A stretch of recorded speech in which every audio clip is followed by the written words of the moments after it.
दोस्तों नमस्कार। स्वागत है आपका हमारे इस YouTube मंच पर।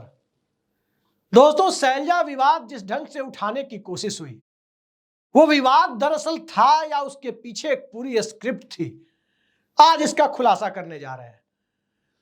और उस विवाद या स्क्रिप्ट, उसमें कैसे भारतीय जनता पार्टी चकमा खा गई, कैसे मोदी के चाणक्य चकमा खा गए, और कैसे संघ और भाजपा दोनों का पूरा नैरेटिव दिल्ली को तीन तरफ से घेरे हुए राज्य में बिखर गया, यह समझने में भारतीय जनता पार्टी को बहुत देर हो गई। इतनी देर हो गई, तब तक चुनाव का पूरा माहौल बदल गया।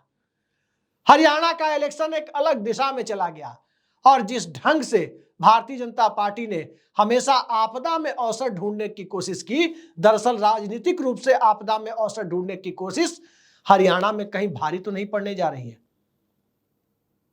दरअसल पूरे हरियाणा का चुनाव एक ऐसे डायरेक्शन में जा चुका है जहां जिस ढंग से शैलजा विवाद को उठाया गया और जिस ढंग से शैलजा को लेकर के एक अलग तरह का नैरेटिव बनाने की कोशिश की गई, उसने भारतीय जनता पार्टी को न सिर्फ एक्सपोज किया, बल्कि भारतीय जनता पार्टी की चुनावी तैयारियों पर भी काफी हद तक ग्रहण लगा दिया।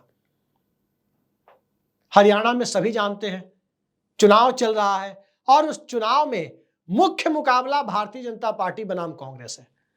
बीजेपी 10 साल से सत्ता में काबिज है, 10 साल से नरेंद्र मोदी केंद्र की सत्ता में काबिज है, वो प्रधानमंत्री हैं, और ये डबल एंटी इनकम्बेंसी एक तरफ भारतीय जनता पार्टी पर भारी पड़ ही रही थी कि इन सब के बीच सोशल इंजीनियरिंग यानी सामाजिक रूप से गठबंधन बनाने की जो कोशिश बीजेपी करती है, अलग अलग समुदायों के बीच सामाजिक गठबंधन, और उस सामाजिक गठबंधन के लिए जो दूसरा पहलू होता है कि मुख्य विपक्षी दल के सामाजिक गठबंधन में कंफ्यूजन फैले, उस सामाजिक गठबंधन में कहीं ना कहीं सेंध लगे।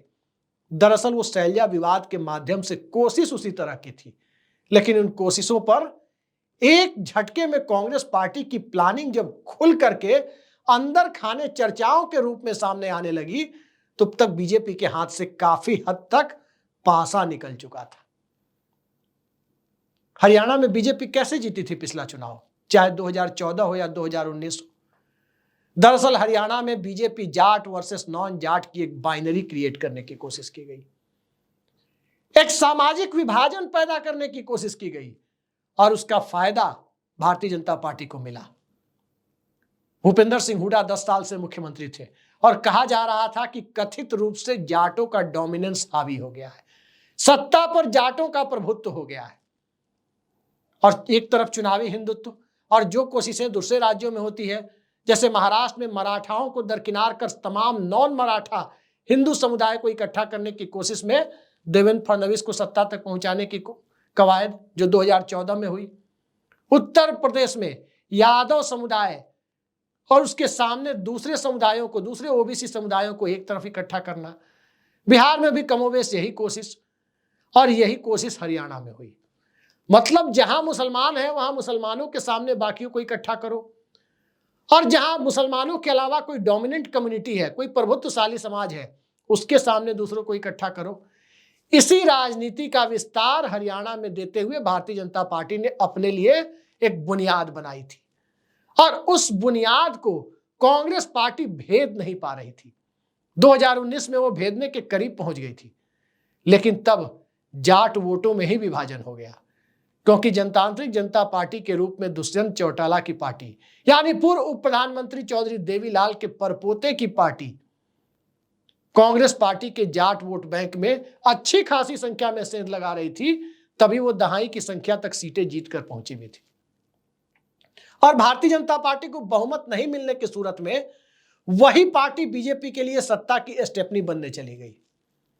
अब उसके बाद से जाटों को भी समझ में आया कि राजनीति का खेल दूसरा है, और 5 साल में कांग्रेस को भी समझ में आया कि सिर्फ इस परसेप्शन को ही बदलना नहीं होगा कि जाटों की पार्टी कांग्रेस है, बल्कि सबको साथ लेकर चलना होगा। एक तरफ राहुल गांधी ने जनता के मुद्दे उठाए, चाहे किसान हो, नौजवान हो, बेरोजगार हो, महिलाएं हो, सबके मुद्दे उठाए। पेशा एक्ट हो, SC ST एक्ट हो, सबके मुद्दे उठाए, जाति गणना हो, इन सब को लेकर के वो आगे बढ़े। दूसरी तरफ कांग्रेस ने राष्ट्रीय स्तर पर एक दलित चेहरे को कमान सौंपी। मल्लिकार्जुन खड़गे कांग्रेस पार्टी के अध्यक्ष बनाए गए, इंडिया गठबंधन के भी वो अध्यक्ष हैं।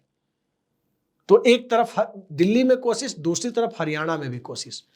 और हरियाणा में जो कोशिश थी वो ये थी कि भूपिंदर सिंह हुड्डा जो पूर्व मुख्यमंत्री हैं, ऐसा मैसेज वहां ना जा पाए हरियाणा में कि भूपेंद्र सिंह हुड्डा ही कांग्रेस के सब कुछ है।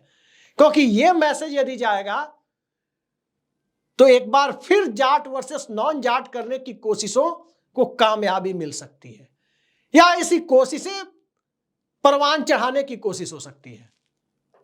तो इसके लिए कांग्रेस पार्टी ने, जैसा कहा जा रहा है कि अंदर खाने एक बिसात बिछाई गई, और उस बिसात में एक जानबूझकर विवाद खड़ा किया गया। और विवाद क्यों खड़ा किया गया, जरा उसकी पृष्ठभूमि को समझिए। बहुजन समाज पार्टी ने बहुत सक्रियता दिखाई हरियाणा के चुनाव में। ठीक इसी तरह से चंद्रशेखर रावण की आजाद समाज पार्टी ने भी अपनी सक्रियता दिखाई। और इन दोनों की तरफ, चूंकि बड़े चेहरे हैं, मायावती इस देश की सबसे बड़ी दलित नेता कही जाए तो कोई आश्चर्य नहीं होना चाहिए, भले ही उनकी पार्टी आज कमजोर है। ठीक इसी तरह से चंद्रशेखर रावण एक उभरते हुए बड़े दलित नेता कहे जाए, इसमें भी कोई अतिशयोक्ति नहीं है। लेकिन इन ये दोनों पार्टियां जैसे जैसे हरियाणा में मजबूत होती, भारतीय जनता पार्टी को चुनावी रूप से फायदा होता। क्योंकि कांग्रेस की पूरी बिसात एक तो मुद्दों के आधार पर नौजवानों, महिलाओं, सबको जोड़ने की थी, किसानों, सबको जोड़ने का कांग्रेस का प्लान। और उससे अलग हट करके देखें तो सामाजिक स्तर पर जाट, दलित, मुस्लिम और कुछ जो दूसरे समुदाय हैं, उनको एक साथ एक फ्रेम में लाने की कोशिश। अब मायावती और चंद्रशेखर रावण की सक्रियता से स्वाभाविक है कि दलित वोटों का बड़ा हिस्सा उधर जा सकता था, उन दोनों की पार्टियों में छिटक सकता था। हरियाणा में कभी भी, याद रखिए, शैलजा कभी बहुत बड़ी दलित नेता के तौर पर उनकी पहचान नहीं रही। लेकिन एक तरफ भारतीय जनता पार्टी का उतावलापन, गोदी मीडिया की जल्दबाजी, गोदीगिरी में कहीं ना कहीं चूक हो गई उससे, और भारतीय जनता पार्टी के उतावलेपन की सीमा इस हद तक चली गई कि वो शैलजा को पार्टी में आने का ऑफर देने लगे कि वो बीजेपी ज्वाइन कर ले।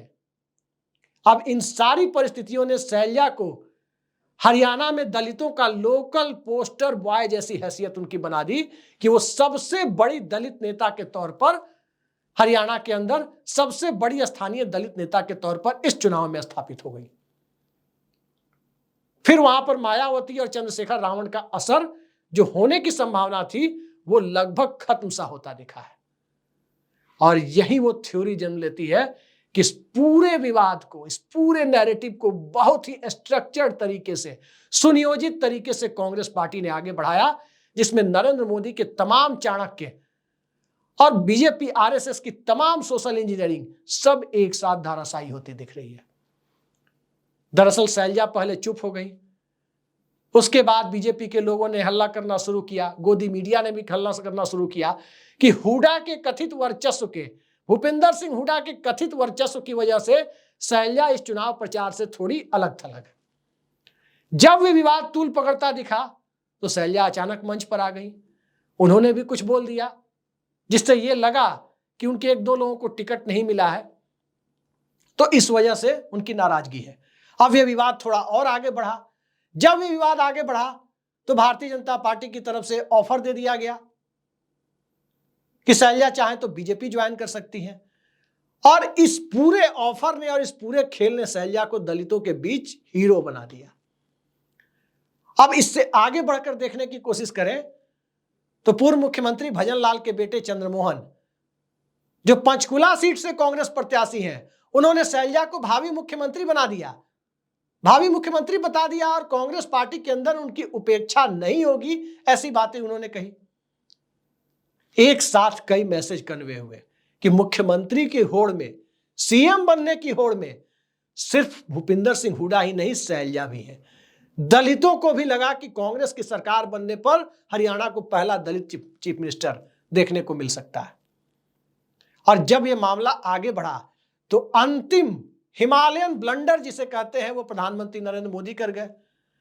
हरियाणा में जाकर उन्होंने कह दिया कि कांग्रेस पार्टी के अंदर तो एक से ज्यादा मुख्यमंत्री के दावेदार हैं, यानी जो कांग्रेस पार्टी चाहती थी कि अलग अलग समुदायों के नेता मुख्यमंत्री बन सकते हैं, इसका जितना प्रचार हो, यह प्रचार खुद प्रधानमंत्री नरेंद्र मोदी ने अपनी तरफ से कर दिया।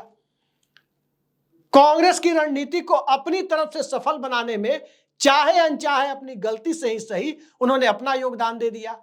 और जब यह सब कुछ हो गया तो राहुल गांधी और प्रियंका गांधी हुड्डा और शैलजा को एक साथ मंच पर लेकर आ गए, साथ की तस्वीरें खिंचवा दी गई और सबने कांग्रेस पार्टी को जिताने की साझा अपील करनी शुरू कर दी।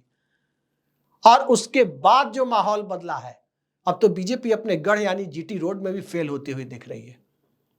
यानी एक ऐसी स्क्रिप्ट लिखी गई जिस स्क्रिप्ट को यदि पढ़ना हो तो उत्तर प्रदेश के 2014 के लोकसभा चुनाव को पढ़ सकते हैं, जहां उत्तर प्रदेश की सीटों पर नरेंद्र मोदी तो घोषित उम्मीदवार थे भाजपा के प्रधानमंत्री पद के, लेकिन चूंकि 30 साल से किसी एक दल को बहुमत मिल नहीं रहा था तो लोगों को लग रहा था कि बीजेपी 200 सीट 250 सीट तो जीतेगी, बहुमत में नहीं आएगी तो फिर मोदी को पीछे कर किसी और को बनाना होगा।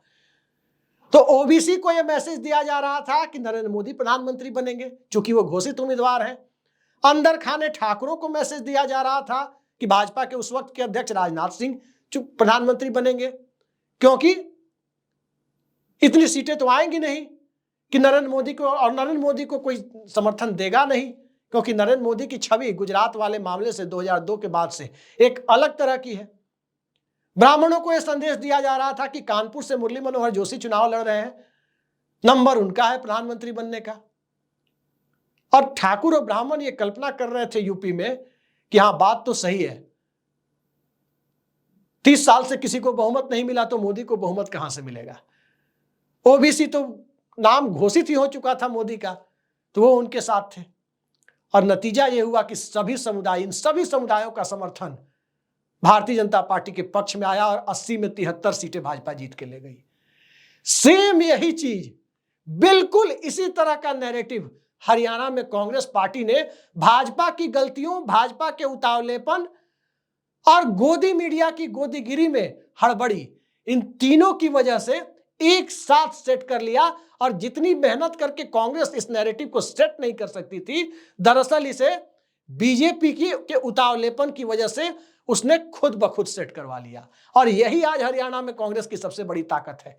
10 साल की डबल इंजन की एंटी इनकम्बेंसी अपनी जगह, किसानों का मुद्दा अपनी जगह, नौजवानों का मुद्दा अपनी जगह, महिला पहलवानों का मुद्दा अपनी जगह, सर्वखाप पंचायत का मुद्दा अपनी जगह, अग्निवीर का मुद्दा अपनी जगह, ओल्ड पेंशन स्कीम का मुद्दा अपनी जगह। लेकिन सामाजिक समीकरणों के बिसात पर अपने अपने समुदाय के व्यक्ति को मुख्यमंत्री देखने की लालसा भी अपनी जगह। और यही वो लालसा है जहां भारतीय जनता पार्टी पिछड़ रही है। सैनियों को तो वो कह सकती है कि आपके समाज का व्यक्ति मुख्यमंत्री है, पंजाबियों को कह सकती है कि 9.5 साल तक मुख्यमंत्री बनाकर रखा है अपने समुदाय को। इसके आगे वो आश्वासन देने की स्थिति में अब तो इसलिए भी नहीं है क्योंकि खुद प्रधानमंत्री कह चुके हैं कि एक से ज्यादा सीएम कैंडिडेट कांग्रेस के पास है। और जो एक से ज्यादा सीएम कैंडिडेट है, स्वाभाविक है कि एक से ज्यादा समुदायों से वो आते हैं। तो सबको अपने समुदाय का मुख्यमंत्री देखने की होड़ हरियाणा में है।